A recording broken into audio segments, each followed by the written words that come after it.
Last night's update brought out new augments, tweaked existing augments, and brought back ones that were disabled. Also in this video, I'm going to be going over the failure that has been late game cash cups, as well as recapping last week's events. So let's get right into it. The first thing I'm going to go over is all the updates within the augment system. Last night's update brought 4 new perks with it, and the first and easily the best one is Mythic Munition, which grants you a mythic tactical pistol that does 29 damage. The tactical pistol is now the only mythic within comp and is easily the best gun. This pistol is about to be disgusting, especially if you get the pistol ammo perk and the light ammo reload faster perk. The next perk we got is Shadow Striker, which works similarly to Splash Medic, where you can get shadow bombs from containers. It's going to be interesting to see if people hold shadow bombs, especially if you cannot find a hammer. The other 2 perks we got, which I think will never be used, are Harvester, which allows you to get mushrooms and apples from destroyed bushes. It also increases the effectiveness of eating forageable items. And lastly, Icy Slide grants you Icy Feet effect after sliding. I don't see a time where someone would want either of these perks, but hey, you never know. In last night's update, Fortnite also made a change to the Forecast perk. Forecast will now only show you 3 zones after selecting it, instead of showing you every single remaining zone in the match. Forecast was a perk many people were requesting to be removed earlier in the season.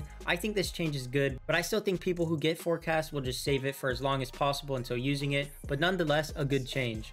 Fortnite also brought back Party Time and Area List in this update. Both were perks which were disabled due to issues and are now back. So overall, some good updates within the Augment world. The next thing I want to go over is late game cash cups being canceled again. Yesterday, Fortnite status tweeted out saying, as a result of persistent issues, we will be canceling late game quick and cash cups for the rest of Chapter 4 Season 1. This is due to many bugs, including aim assist turning off randomly, elim points not counting, and even games not counting, and more. It really just seems like Epic will never have these late game cups running, as this is the second time they've been postponed or canceled just this season, and for multiple seasons in a row now, the same exact thing. Who knows if we'll ever get late game cups, but at least this time they didn't take late game arena with it. Now let's get into the comp recap for last week, which was loaded with events. And starting off with the Elite Cup finals, we had Acorn and Cold bringing home the victory on 434 points. If it wasn't for Booga and Peterbot sitting in zone with Acorn and Cold for what seemed like 5 minutes, Acorn and Cold could have had the craziest match history ever. They had 2 different 11 elim wins, which is absolutely disgusting.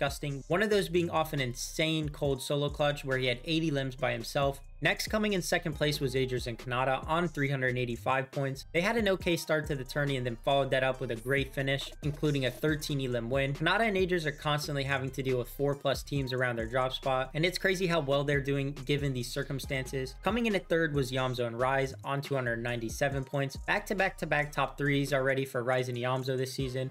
My favorites for FNCS right now, but Acorn and Cold are making a bold case as well. I think Rise and Yamza are too consistent to do bad, they just always get it done. In 4th place, we have Threats and Macwood on 286 points. Back-to-back top 5s for them. A duo that's kind of going under the radar at the moment, and one that I think could be good come FNCS time because they just know how to get height and get it done. And rounding out the top 5, we have Jamper and Paper on 266 points. Loving this duo and the bootcamp content they're making. If you haven't seen their bootcamp content, you need to go check it out on Jamper's channel. It's a great watch. The next tourney I want to talk about is the Thunder Cup, where the top 5 in finals make money. And we had Trashy and Pump winning, Smite and Cam getting 2nd, Dukes and Scented getting 3rd, Threats and Macwood getting 4th, and Reciprocal and Revise getting 5th. Thunder Cups are just a little quick tourney with silly rules, so not too much, but it's a nice tourney to have during the week. The next event we had again is the Solo Victory Cash Cup, where we had Rhythm taking home 1st place with 3 wins, and then a 6-way tie for 2nd with Scare, Cam, Threats, Trashy, Phyla, and Provoke, all getting 2 wins. Next, we had our first and last late game Cash Cup, starting off with late game trios, which had Aviv,